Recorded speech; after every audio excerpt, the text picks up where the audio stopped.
Hello అండి, అందరికీ నమస్కారము.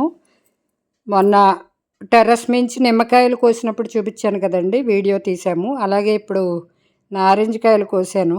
అన్నీ కూడా సి విటమిన్ ఫ్రూట్సే ఎక్కువగా పైన పెంచుతున్నాను నేను. అంటే ఎక్కువగా నిమ్మ, నారింజ, అలాగే దానిమ్మ ఇలాంటివి. అది కూడా 100 రూపీస్ టబ్లో వేశాను. అలాగే ఇది వేసి మొక్క నర్సరీ నుంచి తెచ్చుకున్నా అండి. ఇది వేసి 1 ఇయర్ అయ్యింది. ఇంచుమించుగా 3 టైమ్స్ క్రాప్ తీసుకున్నాను. ఇలాగే ఒక ట్రిప్కి ఒక 10 కాయలు 10-12 కాయల వరకు వచ్చాయి. ఇప్పుడు కొయ్యలేదనుకోండి, ఆల్రెడీ తయారైపోయి ఇంకెంతకన్నా సైజు పెద్దవి రావు. ఆల్రెడీ పెద్దవే వచ్చాయి. కొన్ని ఇంకొంచెం చిన్నగా ఉన్నాయి కాబట్టి ఆ పెద్దగా ఉన్నవి కోస్తున్నాను.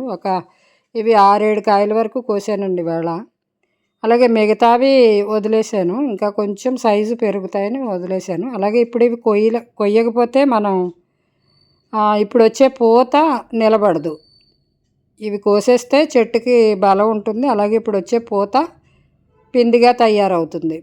ఇప్పుడు కొయ్యలేదనుకోండి, వచ్చే పూత రాలిపోతూ ఉంటుంది. అలాగే ఆ పిండి తయారైనా కానీ అది నిలబడదు, రాలిపోతుంది. ఆల్రెడీ ఎన్నో రాలిపోయాయి, చిన్న చిన్న పిందులండి.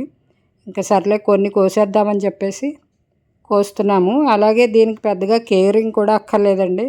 రోజు వాటర్ ఇవ్వడం టైం టు టైము. అలాగే పుల్ల మజ్జిగ ఏదైనా ఉంటే, మన ఇంట్లో మిగిలిపోయిన మజ్జిగ ఉంటుంది కదండి, పులిసిపోయింది ఉంటే అది వేస్తే సరిపోతుంది ఎప్పుడైనా. అంటే పూత నిలబడుతుంది బాగాను. ఇది చూసారా, కొత్త ఆకులు కూడా వచ్చాయి, చిన్న చిన్న ఆకులు. అంటే పూత వస్తుందన్నమాట.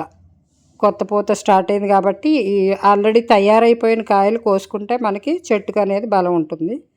చూడండి, ఈవేళ కోసిన కాయలు. థ్యాంక్ యూ అండి.